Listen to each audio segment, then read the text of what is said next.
Hello to all and welcome back to the platform. Anamika this side, and again we are going to discuss a brief history of modern Indian history, Spectrum or NCERT की ये series. So I hope you have been following me up on this platform and you are aware that what all we have completed. I have already discussed the previous year question for the history and polity. And rest all also will be discussing so that वहां पे आप सीख सकते हो किस तरीके से आप अपने मिस्टेक्स जो होते हैं आंसर को चूज करने में वो मिनिमाइज कर सकते हो और अपने स्कोर को बेहतर कर सकते हो. So kindly watch that lesson that will help you if you are preparing and if you are going to appear on this UPSC prelims. Previous year question को सॉल्व करना एक मस्ट थिंग होती है जो आपको हर प्रीलिम्स एग्जाम के पहले कर लेना चाहिए. सो काइंडली वॉच दैट. आज हम जो डिस्कस करने वाले हैं वो भी एक बहुत इंपॉर्टेंट चैप्टर होगा. But before that I would say if you haven't subscribe Unacademy plus then do it.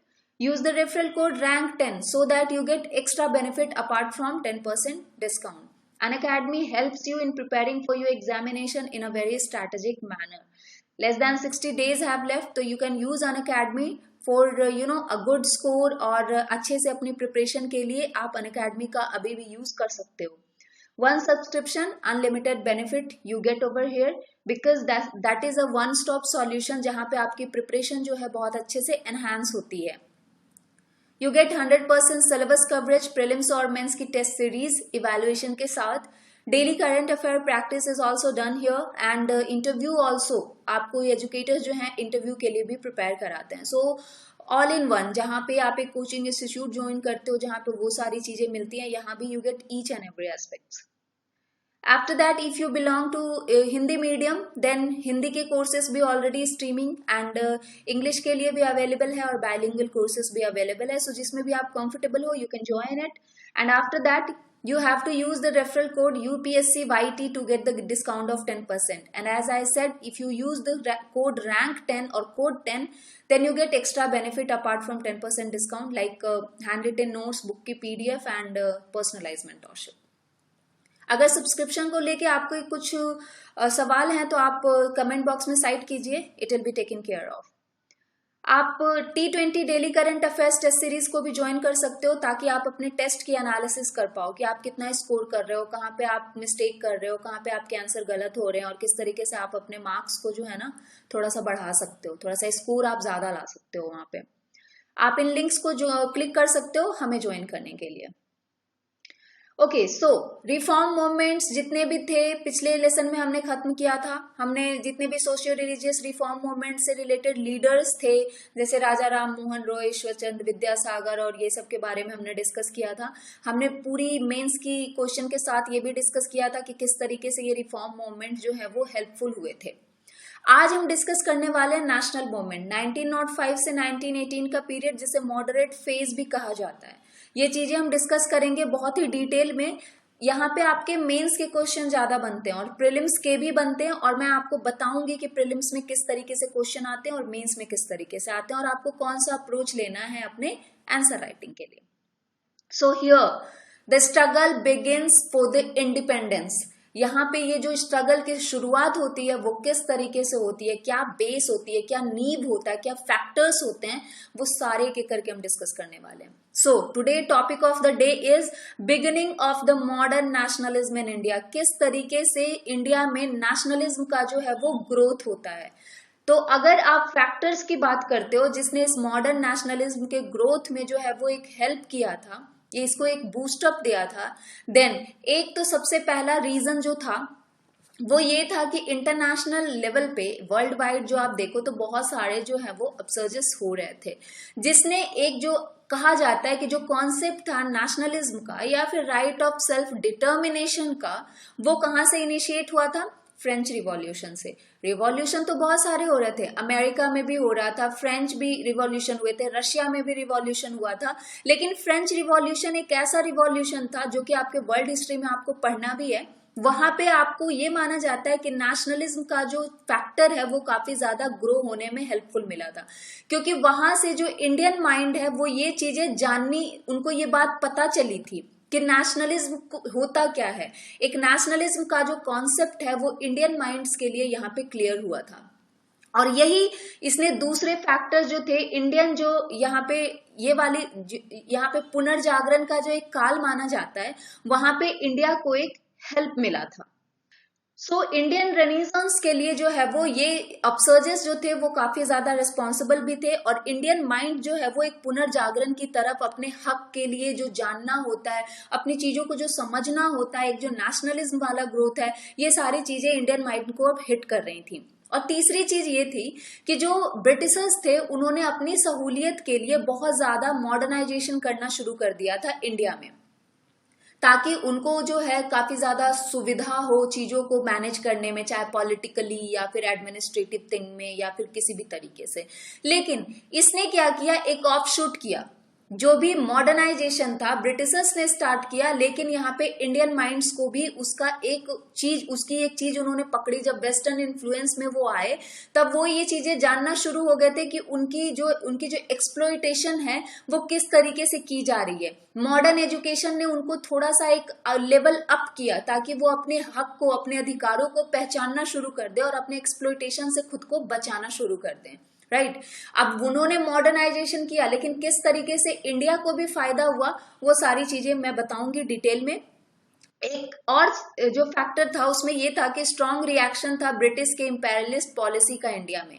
अब जो है ये ना मॉडर्न एजुकेशन से या मॉडर्नाइजेशन से इंडियन माइंड बहुत ज्यादा, एक होता ना कि उनको दिमाग में ये बातें चलनी शुरू हो गई थी, एक क्वेश्चन मार्क आना उनके दिमाग में शुरू हो गया था। उनको ये बातें पता चलनी शुरू हो गई थी कि उन्हें इकोनॉमिकली जो है वो एक्सप्लॉइट किया जा रहा है। जितने भी पॉलिसीज ब्रिटिश गवर्नमेंट ला रही है वो यहाँ पे इंडियन के लिए, इंडिया के हक के लिए, इंडियन पीपल के हक के लिए तो है ही नहीं। और ये जो ग्रीवेंसेस थे इनके, ये जो इनका जो गुस्सा था वो अब रिएक्शन जो है इनका दिखना शुरू हो गया था ब्रिटिशर्स पे। राइट ये सारी चीजें थी। तो अगर मैं आपको बताऊं तो 10 जो बहुत इंपॉर्टेंट फैक्टर्स थे जो रेस्पॉन्सिबल थे मॉडर्न नेशनलिज्म के लिए इंडिया में, वो काफी ज्यादा इंपॉर्टेंट फैक्टर्स थे। ये 10 फैक्टर को हम एक एक करके डिस्कस करेंगे जो कि आपके मेंस पॉइंट ऑफ व्यू से काफी इंपॉर्टेंट होगा। ध्यान से देखिएगा, प्रीलिम्स में भी यहाँ से क्वेश्चन आपको पूछे जा सकते हैं, जहां पे भी क्वेश्चन बन सकता है आई विल मेंशन इट। अब देखिए सबसे पहली बात कि जो है यूनिफिकेशन कंट्री की वो होनी शुरू हुई। कैसे? चाहे वो प्रोफेशनल सिविल सर्विसेज हो या फिर यूनिफाइड जुडिशरी हो या फिर कोडिफाइड सिविल या क्रिमिनल लॉ के द्वारा हो, इस तरीके से जो है वो यूनिफिकेशन कंट्री की होनी शुरू हुई। जो पॉलिटिकल, एडमिनिस्ट्रेटिव और इकोनॉमिक यूनिफिकेशन थी कंट्री की, उसने एक बहुत ही ज्यादा इंपॉर्टेंट फैक्टर के रूप में काम किया था नेशनलिज्म को ग्रो करने में। जो पब्लिक सर्विसेज थे उसमें क्या लाया गया? एडमिनिस्ट्रेटिव यूनिफिकेशन कंट्री में। यूनिफॉर्म करेंसी सिस्टम स्टैब्लिश किया इन्होंने, कॉमन एडमिनिस्ट्रेटिव सर्विस इन्होंने लाया, कॉमन लॉ और जुडिशियल स्ट्रक्चर लाया, जिसने इंडिया के यूनिफिकेशन में काफी ज्यादा हेल्प करी। और अल्टीमेटली इसने किस चीज में हेल्प करी थी? राइज ऑफ नेशनल जो यहाँ पे कॉन्शियसनेस है उसमें इन्होंने हेल्प करी थी। जो चेतना होती है इंडियन माइंड की उसको जगाने में इन्होंने हेल्प करी थी। द सेकेंड एक चीज कि the worst feature of British rule in India was the economic exploitation and economic penetration of all classes. तो ये एक सेकेंड फैक्टर था जहां पे इनको ये चीजें पता चली थी कि किस तरीके से जो इकोनॉमिकली है वो यहाँ पे ब्रिटिश गवर्नमेंट इंडिया को जो है वो किस तरीके से पेनिट्रेट कर रही है, किस तरीके से एक्सप्लॉइट कर रही है। तो यहाँ पे आपको पता है कि ब्रिटिशर्स जो है वो एज अ ट्रेडर इंडिया में आए थे, British east India company establish करके। उनका प्राइमरी मोटिव यही था कि किस तरीके से उनको फाइनेंशियल जो है वो बेनिफिट यहाँ पे लेना है इंडिया से। उसी समय ब्रिटेन में क्या आया था? इंडस्ट्रियल रिवॉल्यूशन आया था। अब वहां पे इंडस्ट्रियल रिवॉल्यूशन के लिए उनको किस चीज की जरूरत होती थी? रॉ मटेरियल की जरूरत होती थी, जो कि वो डिफरेंट फॉरेन कंट्रीज से जो है वो करते थे। लेकिन इंडिया ने इनको क्या किया ना, इंडिया ने इनको रॉ मटेरियल भी सप्लाई किया और उसके बाद यहाँ से वो रॉ मटेरियल ले जाते थे, वहां पे प्रोडक्ट बनाते थे और फिर वही फिनिश्ड गुड्स को जो है वो एज अ मार्केट वो इंडिया को इस्तेमाल करते थे यहाँ पे बेचने के लिए। तो इंडिया जो है उनको एज अ एक्सपोर्टर भी काम आ रही थी और एज अ इंपोर्टर भी काम आ रही थी। तो इस तरीके से वो जो है इंडिया को एक्सप्लॉइट कर रहे थे, जो आपका इकोनॉमिक सेंस में कहते हैं उस तरीके से। जो ब्रिटिश गवर्नमेंट थी वो किसी तरीके से बस ये चाहती थी कि किसी भी तरीके से इंडिया को जो है वो इकोनॉमिकली इतना ड्रेन आउट कर दें कि उनका जो बेनिफिट है वो हद से ज्यादा भी जो है वो बढ़ने लग जाए।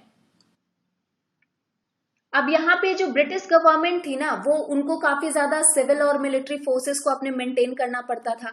अब यहाँ पे सबसे बड़ी बात इन्होंने ये की थी कि इंडिया का जो इंडस्ट्री, इंडिजिनस इंडस्ट्री था, कॉटन इंडस्ट्री या सिल्क इंडस्ट्री, उसको इन्होंने तबाह कर दिया था, बहुत ही बुरी तरीके से इन्होंने तबाह कर दिया था। उसके बाद जो हैवी इंपोर्ट ड्यूटी लगाई जाती थी इंडियन गुड्स पे, तो इसलिए यहाँ पे उनके जो रेस्ट्रिक्शन होती थी एंट्री की जो ब्रिटिश मार्केट में, वो काफी ज्यादा बढ़ चुकी थी। और वहां पे जो ट्रेड पॉलिसी थी, जो ट्रांजैक्शन के लिए रॉ मटेरियल का जो या फिर ब्रिटिश गुड्स की इंडिया के लिए, वो भी काफी ज्यादा सख्त हो चुकी थी। अब जो लीडर्स थे, काफी ज्यादा इंपॉर्टेंट लीडर्स, जिसमें रानाडे का नाम आता है, दादा भाई नौरोजी का नाम आता है, गोपाल कृष्ण गोखले थे, उन्होंने इस चीज को जो है वो ध्यान देना शुरू कर दिया था। उन्होंने एनालाइज किया कि जो इकोनॉमिक इम्पैक्ट है कॉलोनियल रूल का इंडिया में, वो काफी ज्यादा वर्स्ट होता जा रहा है। इकोनॉमिकली जो है ये ब्रिटिश ये कॉलोनियल रूल हमें एक्सप्लॉइट कर रही है। तो इस तरीके से इंडियन नेशनलिज्म जो है वो ग्रो हुआ, लोगों में जो है वो एक गुस्सा आया फॉरेन गवर्नमेंट, ब्रिटिश गवर्नमेंट के खिलाफ। ये था सेकंड। द थर्ड इज की development of transport and means of communication. जैसे ब्रिटिश गवर्नमेंट ने रेलवे लाया, रोड लाया, इलेक्ट्रिसिटी लाई, टेलीग्राफ लाया, किस लिए? ताकि वो अपनी सहूलियत उनको जो है वो मिल सके, उनको आवागमन में जो है वो सुविधा मिल सके, उनको कम्युनिकेट करने में जो है वो सुविधा मिल सके, इस तरीके से। जो मॉडर्न मीन्स ऑफ ट्रांसपोर्टेशन था उसने ब्रिटिशर्स को तो हेल्प करी, लेकिन जो मॉडर्न नेशंस के लोग थे उनको भी इससे जो है वो हेल्प मिली थी। रेलवे से या फिर ये सब चीजों का यूज करके वो भी एक दूसरे से अच्छे तरीके से जो है वो कम्युनिकेट कर सकते थे। रेलवे के द्वारा वो एक दूसरे के पास आ जा सकते थे, अपनी बातें पहुंचा सकते थे, या फिर वो किसी तरीके से जो मीन्स ऑफ कम्युनिकेशन होता है उसको वो एनहांस कर सकते थे, राइट। उसके बाद ये भी था कि जो इंडियन नेशनल कांग्रेस या फिर ऑल इंडिया किसान सभा या फिर all India trade union Congress, ये सारे जो ऑर्गेनाइजेशन थे उनको भी इस चीजों में हेल्प मिली।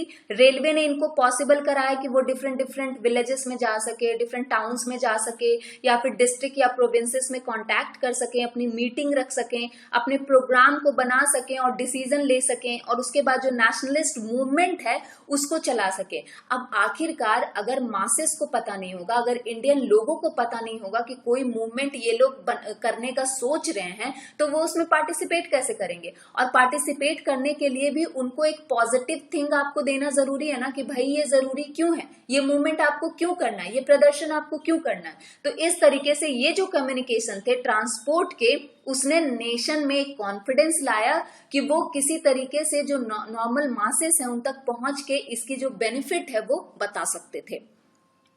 तो जो नेशनलिस्ट हैं बहुत सारे, उनके डिफरेंट पॉइंट ऑफ व्यू हैं कि यूनिफिकेशन जो कंट्री की हुई थी वो दो तरीके से हुई थी, टू फोल्ड इफेक्ट था उसका।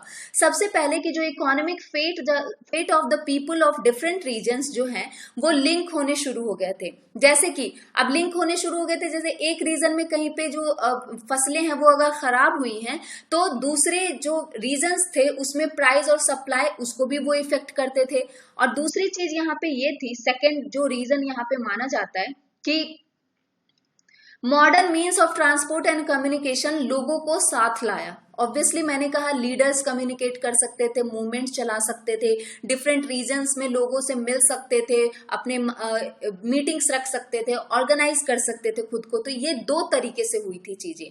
This was important for the exchange of political ideas, और उसके बाद ये पब्लिक ओपिनियन को भी जानने में मदद मिली, इनकी पॉलिटिकल और इकोनॉमिक क्या क्या इश्यूज हैं, ये सारी चीजें इनको पता चली। आखिरकार जब तक आपको ये पता नहीं होगा कि लोगों की जरूरतें क्या हैं, आप उसको कैसे पूरा करोगे? कोई भी आपकी चीजों में इंटरेस्ट तो तब लेगा ना जब उसे ये लगेगा कि ये उनके हित के लिए कार्य कर रहा है या फिर ये उनके लिए बेनिफिशियल होने वाला है, right. Okay, western thought and education, अब ये एक बहुत इंपॉर्टेंट फैक्टर था। जैसे इंग्लिश लैंग्वेज आया और वेस्टर्न एजुकेशन लाया, तो इसने काफी ज्यादा इंट्रोड्यूस किया एक मॉडर्न सिस्टम ऑफ एजुकेशन को, और उसके बाद जो इंडियन पॉलिटिकल थिंकिंग थी वो एनहांस होनी शुरू हुई, वेस्टर्नाइज होनी शुरू हुई, और उसके बाद उन्होंने अपने आप को सेल्फ इंटरेस्ट जो है वो एडमिनिस्ट्रेशन में दिखाना शुरू किया कि आखिर हम भी क्यों नहीं भागीदार बन सकते इसके। जो लिबरल और रेडिकल थॉट थे यूरोपियन राइटर्स के, जैसे कि मिल्टन, शेली, जॉन स्टर्ट, या फिर पेनी, या फिर स्पेंसर, ये जो थे, और जो भी इंडियन मॉडर्न रैशनल या सेकुलर डेमोक्रेटिक नेशनलिस्ट आइडियाज थे, उनको भी यहाँ पे एक बल मिला। इंट्रोड्यूस जब हुआ था वेस्टर्न एजुकेशन, तो वो एक बहुत इंपॉर्टेंट फैक्टर बना जिसने नेशनलिज्म को ग्रो कराने में यहाँ पे हेल्प करी थी। बहुत सारी एजेंसीज ऐसी थी जिसने मॉडर्न एजुकेशन को स्प्रेड करने में हेल्प करी। क्रिश्चियन मिशनरी हो या फिर ब्रिटिश गवर्नमेंट के जो प्रोग्रेसिव इंडियंस थे, उन्होंने इसमें काफी ज्यादा हेल्प करी थी। और उसके बाद जब क्रिश्चियनिटी स्प्रेड हो रही थी इंडिया में, या फिर क्रिश्चियन मिशनरीज जो है वो अपनी चीजों को स्प्रेड कर रहे थे, तो वो मॉडर्न एजुकेशन भी स्प्रेड कर रहे थे, और वो एक पायनियर मतलब बना रहे थे कि वो मॉडर्न एजुकेशन को इंडिया में किसी भी तरीके से इस्टेब्लिश कर देंगे। अब इसके बाद स्कूल बनाए उन्होंने, कॉलेजेस बनाने शुरू किए। अब इससे क्या हुआ कि मॉडर्न नॉलेज जो है वो इंडियन माइंड में आना शुरू हो गया था।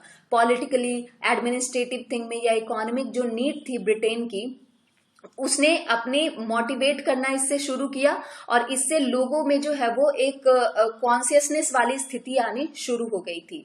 बहुत सारे जो इंडियंस थे, जैसे कि आपके रिफॉर्मिस्ट राजा राम मोहन रॉय या ईश्वर चंद्र विद्यासागर, उनको ये कहा जाता है कि वो एक बहुत ही इंपॉर्टेंट लीड रोल उन्होंने प्ले किया था वेस्टर्न एजुकेशन इन इंडिया को एनहांस करने में।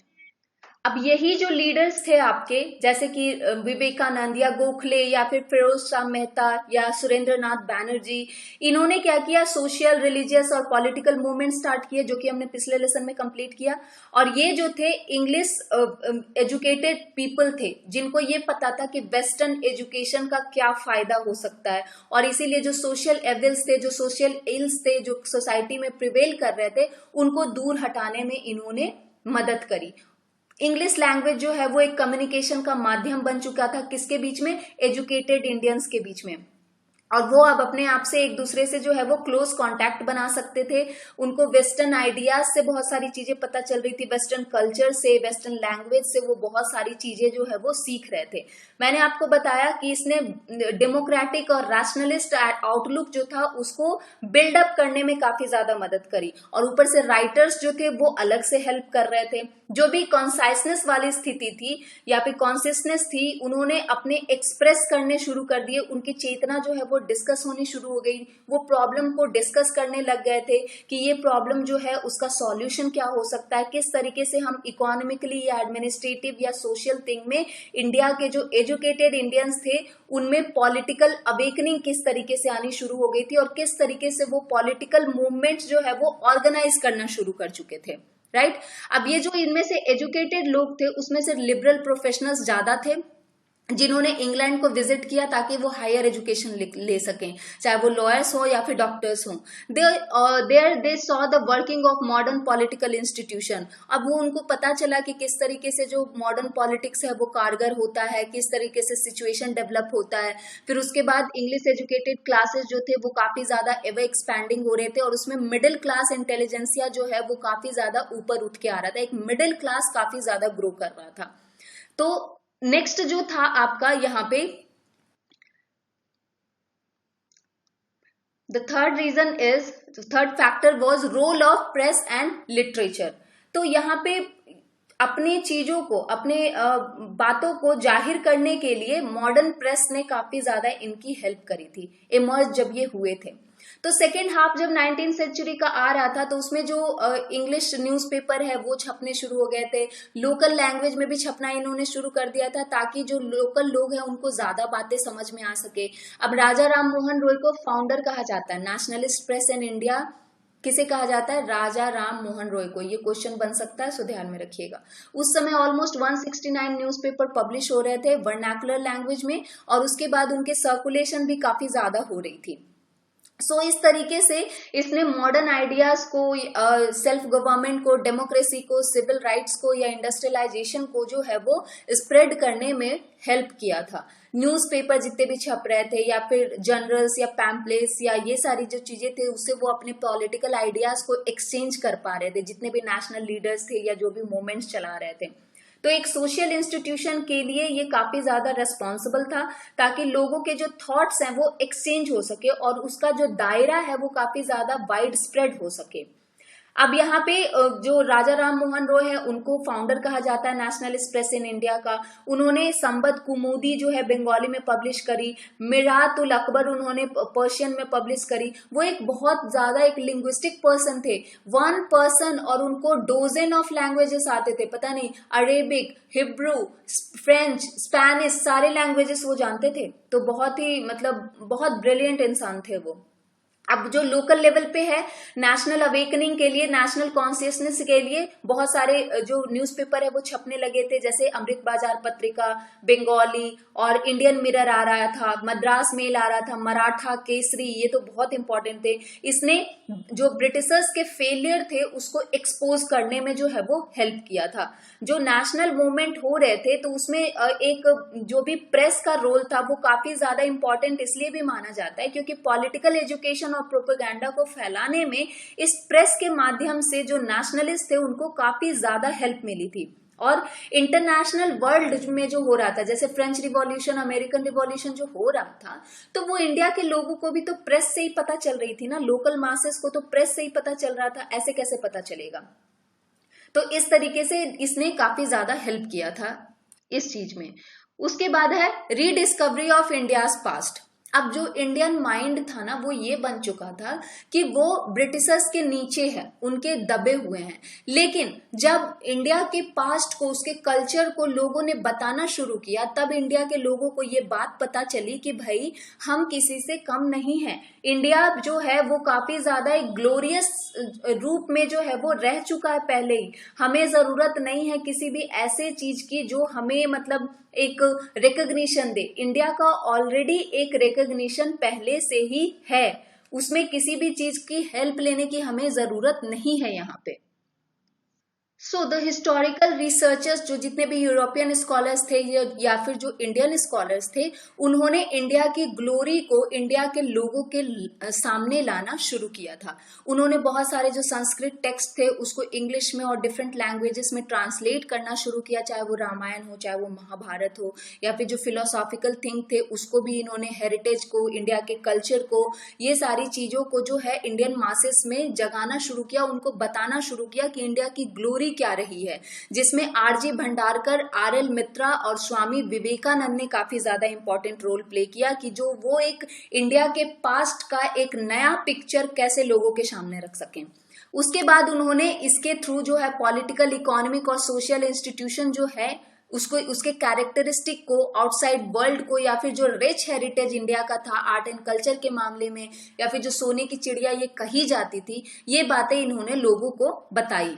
फिर जो यूरोपियन स्कॉलर्स थे उन्होंने थ्योरी जो है वो भी लाई बहुत सारी। इंडो आर्यंस जो थे वो भी सेम एथनिक ग्रुप से बिलोंग करते थे, या फिर जो साइकोलॉजिकल बूस्ट एक जो एजुकेटेड इंडियंस पे देखने को मिला, उससे ये पता चला कि भाई इंडो आर्यंस भी तो सेम एथनिक ग्रुप से बिलोंग करते थे, जिससे कि जो यूरोप और बाकी के नेशन जो है वो इवॉल्व हुए हैं।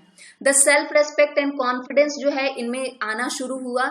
इन्होंने ये चीज, एक जो मिथ बना हुआ था, कॉलोनियल मिथ, कि जो इंडिया है वो फॉरेन रूलर्स को सर्व करने के लिए ही बना हुआ है, ये मिथ इनके दिमाग से हट गया, जो कि ब्रिटिशर्स ने इनके माइंड में भर भर के भरी थी। ओके, उसके बाद है आपका सोशियो रिलीजियस रिफॉर्म मूवमेंट्स। अब इसके बारे में तो मैं पिछले लेसन में डिस्कस कर चुकी हूँ, तो यहाँ पे टाइम वेस्ट करने का कोई है नहीं। आपको पता है कि किस तरीके से जो सोशल रिफॉर्म मूवमेंट्स हो रहे थे, राजा राम मोहन रॉय या फिर बाकी के जो लीडर्स थे, जो किस तरीके से अपनी अनटचेबिलिटी को, जो पर्दा सिस्टम था, जो बाल विवाह था, जो सती प्रथा था, या फिर भ्रूण हत्या, ये सारी चीजों को हटाने में लगे हुए थे। वुमेन के एजुकेशन को बढ़ाने में लगे हुए थे, अनटचेबल्स की स्थिति सुधारने में लगे हुए थे। तो ये सारी चीजें जो सोशल रिलीजियस रिफॉर्म मूवमेंट्स हो रहे थे उसने भी कहाँ से अपना बल लिया था, वेस्टर्न एजुकेशन से, वेस्टर्न कल्चर से ये चीजें इनको पता चली थी। आर्य समाज, ब्रह्म समाज, रामकृष्ण जो स्थापना हुई थी, थियोसॉफिकल सोसाइटी, ये सारे ऐसे थे जिन्होंने रिनासेंस लाने में इंडिया में हेल्प करी थी, एक पुनर्जागरण लाने में इंडिया को हेल्प करी थी, जिसे मैं प्रीवियस लेसन में डिस्कस भी कर चुकी हूँ किस तरीके से। अब एक चीज और हुई थी यहाँ पे, rise of middle class intelligentsia. एक मिडिल क्लास जो था वो काफी ज्यादा एजुकेटेड सेक्शन था, जो कि बाहर ब्रिटेन वगैरह जाके अपने कोर्सेज पूरे करके अपनी पढ़ाई पूरी करके आ रहे थे। तो उनको वेस्टर्न जब जो वहां का क्षेत्र था, जब वहां पे उनको एक्सपोजर मिला था, तो वो बहुत सारे डिफरेंट डिफरेंट टेक्निक सीख के आए थे, और वो अब चाहते थे कि उनका इंडिया भी उस तरीके का बने, उनका इंडिया भी उतना ही डेवलप करे, क्योंकि रिसोर्सेस की कमी तो हमारे पास थी नहीं, और ना ही हमारे पास ऐसी कुछ चीज की कमी थी कि हमारे पास लोग नहीं है, मैन पावर नहीं है, ऐसा तो कुछ था नहीं।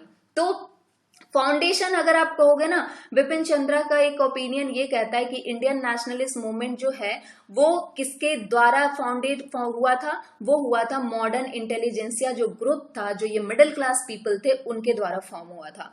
तो उन्होंने काफी ज्यादा जो एक वर्ल्ड के साथ कनेक्शन है इंडिया का, वो जोड़ना शुरू किया था। ऑफ कोर्स ये बाहर जाते थे तो वहां से उनको जो डेवलपमेंट जो हुई थी, इंडस्ट्रियल कैपिटलिज्म जो ब्रिटेन में हुआ था, और जो इंडिया जो अंडर डेवलप्ड था, ये चीजें इन्होंने एक जाननी शुरू करी थी। नियो सोशल क्लासेस इन्हें कहा जाता था, जिसमें मिडिल क्लास जैसे ट्रेडर्स या बिजनेस कम्युनिटीज या लैंड लॉर्ड्स, मनी लेंडर्स या एजुकेटेड इंडियंस जो है, जो लोअर पोस्ट पे ही सही जो रिक्रूट हो रहे थे, वो लोग शामिल थे। उन्होंने डिफरेंट डिफरेंट इंटरेस्ट जो है अपना जगाना शुरू किया, और उसके बाद ब्रिटिश रूल के खिलाफ इन्होंने बात करनी अब यहाँ पे शुरू करी थी। और इसी का एक नतीजा था कि ऑल इंडिया नेशनल कांग्रेस की फाउंडेशन रखी गई थी, उसकी नींव रखी गई थी। तो जो कॉन्शियसनेस था न्यू सोशल क्लास का, उन्होंने अपने चीजों को एक्सप्रेस करने के लिए, अपने एसोसिएट करने के लिए ही खुद को उन्होंने पहले शुरू किया, और बाद में चल के ये इंडियन नेशनल कांग्रेस की स्थापना के रूप में खत्म हुआ था। ये जो थे जितने भी फैक्टर्स, इसने काफी ज्यादा अलग अलग तरीके से हेल्प करी थी, लेकिन ये राइज ऑफ मिडिल क्लास जो था वो काफी ज्यादा इस चीज के लिए रिस्पॉन्सिबल था। जो लीडरशिप थी इंडियन नेशनल कांग्रेस की, वो सारे स्टेजेस पे वो इन क्लासेस को क्या कराती थी, ग्रोथ प्रोवाइड कराती थी। अब था reactionary policies and racial arrogance of the rulers. अब क्या है कि ब्रिटिश जितनी भी पॉलिसीज ला रहे थे इंडिया के हक में, तो कोई रह नहीं रहा था, सब कोई इंडिया के खिलाफ ही बात कर रहा था। तो ये जो रूड बिहेवियर था ना ब्रिटिशर्स का, कि जो इंडियन है वो हायर पोस्ट पे रिक्रूट नहीं होंगे, सूबेदार से जैसे मतलब पोस्ट पे उनको मिलेगा नहीं, और ये सारी चीजें, ये काफी ज्यादा इनको हर्ट होनी शुरू हो गई थी। और इसने एक वाइटल रोल प्ले किया था कि ये जो कॉन्शियस चीज थी इंडियन माइंड में, वो आनी शुरू हो गई थी। जो ब्रिटिश गवर्नमेंट थे वो एजुकेटेड इंडियंस को ये नहीं कहते थे कि वो हायर एडमिनिस्ट्रेटिव पोस्ट पे जाएंगे, या फिर जो एज लिमिट थी इंडियन सिविल सर्विसेज एग्जामिनेशन की, वो इन्होंने घटा के जो है वो 21 ईयर्स से 19 ईयर्स कर दी थी। और उसके बाद जो बाकी की चीजें हैं वो भी ये करना शुरू कर चुके थे। जैसे इन्होंने दिल्ली दरबार लाया था 1877 में, इन्होंने दिल्ली दरबार जो है वो किया था, और जिसमें कितने पता नहीं कितने ज्यादा पैसे इन्होंने खर्च किए थे। और उसी सेम टाइम में बंगाल में जो है वो अकाल वाली स्थिति पड़ी हुई थी, लोग मर रहे थे। तो यहाँ बंगाल में साउथ में लोग मर रहे हैं, इनफैक्ट साउथ इंडिया जो था उस समय अकाल में घिरा हुआ था, और ये लोग दिल्ली दरबार मना रहे थे 1877 में। क्वीन विक्टोरिया को वहां पे प्रोक्लेम किया गया था, बहुत सारी चीजों से नवाजा गया था, और ये सारी चीजें वहां पे ये जब कर रहे थे, तो ये इंडियन को थोड़ा सा तो हर्ट करेगा ना, कि यहाँ पे हम मर रहे हैं, भूख से मर रहे हैं, और आप किसी को बस एक केसरे हिंद की उपाधि देने के लिए, जो कि क्वीन विक्टोरिया का दिया गया था, वो ये आप एक दरबार सजा रहे हो। तो इनको ये चीज पता चली कि इनको इंडियन से कोई लेना देना नहीं है, ये हमारे बारे में नहीं सोच रहे कि हम किस स्थिति से अभी गुजर रहे हैं। ओके, तो उसके बाद एक और चीज थी कि वर्नाकुलर प्रेस एक्ट और आर्म्स एक्ट जो थे, इनके ये भी काफी ज्यादा रेस्पॉन्सिबल थे कि इंडियन लोग जो है वो काफी ज्यादा गुस्सा हो गए थे। बाकी की चीजें तो ये कर ही रहे थे, बाकी एक जो प्रेस के माध्यम से ये लोग अपनी चीजों को जाहिर कर रहे थे, उसको भी इन्होंने रोक दिया था। अब यहाँ पे एक सिविल सर्विसेज एग्जामिनेशन में इन्होंने एक एज को रिड्यूस किया, दिल्ली दरबार इन्होंने सजाया, वर्नाकुलर प्रेस एक्ट को कर्टेल कर दिया जिसमें कि इंडियन प्रेस की जो लिबर्टी थी उसको इन्होंने छीन लिया था।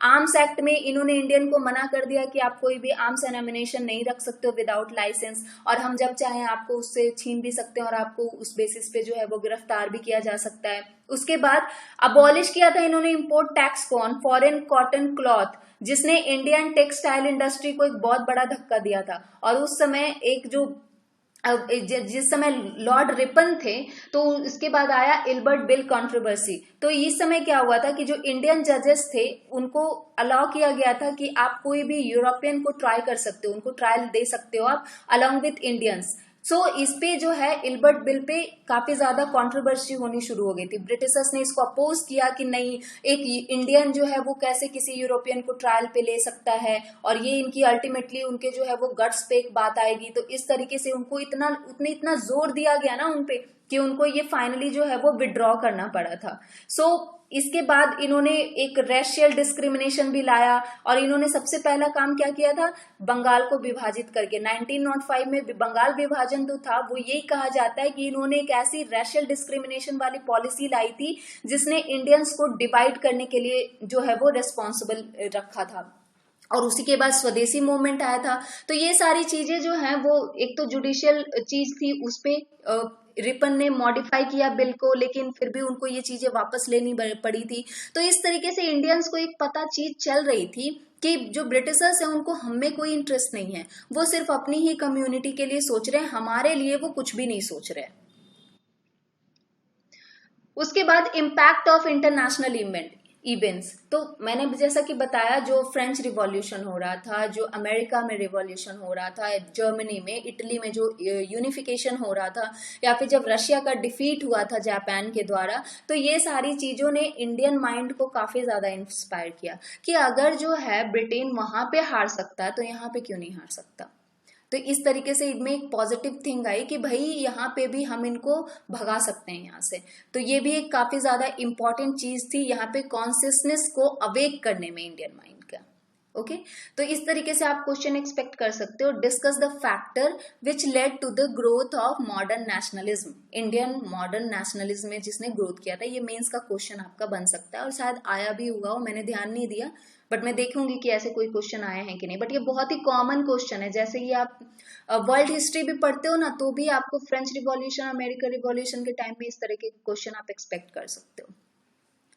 अगले लेसन में हम क्या डिस्कस करेंगे कि किस तरीके से पॉलिटिकल एसोसिएशन होना शुरू हुआ था इंडियन नेशनल कांग्रेस का। पहले क्या था, इंडियन नेशनल कांग्रेस के पहले किस तरीके से जो पॉलिटिकली लोग एसोसिएट हो रहे थे, मूवमेंट्स कर रहे थे। और उसके बाद हम देखेंगे कि बंगाल में कैसे पॉलिटिकल एसोसिएशन हुआ, इंडियन एसोसिएशन की स्थापना कैसे हुई, उसके बाद मद्रास में कैसे हुआ, उसके बाद बॉम्बे में कैसे हुआ, और जो कांग्रेस ने प्री कांग्रेस जो कैंपेन होने शुरू हुए थे, जो आपका कांग्रेस की स्थापना हुई थी उसके पहले क्या क्या कैंपेन्स जो हैं वो होने शुरू हुए थे। इंडियन नेशनल कांग्रेस की स्थापना के पहले भी बहुत सारे कैंपेन्स हुए थे, उसके बारे में भी हम डिस्कस करेंगे।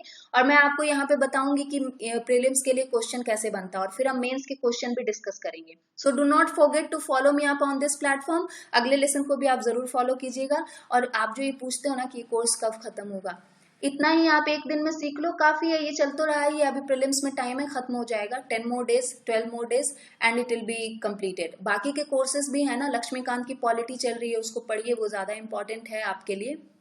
और Indian history, modern Indian history मैंने आपको बताया हुआ है कि किस तरीके से वेटेज सबसे ज्यादा आपका हिस्ट्री का ही होता है। आप 18 से 20 से 22 क्वेश्चन एक्सपेक्ट कर सकते हो इस सेक्शन से, तो इसको हल्के में मत लीजिए, इसको ध्यान से पढ़ते रहिए। इस अनामिका साइनिंग ऑफ। कुछ पूछना चाहते हो आप, कुछ बताना चाहते हो, कमेंट बॉक्स आपके लिए अवेलेबल है। Take care of yourself, bye bye.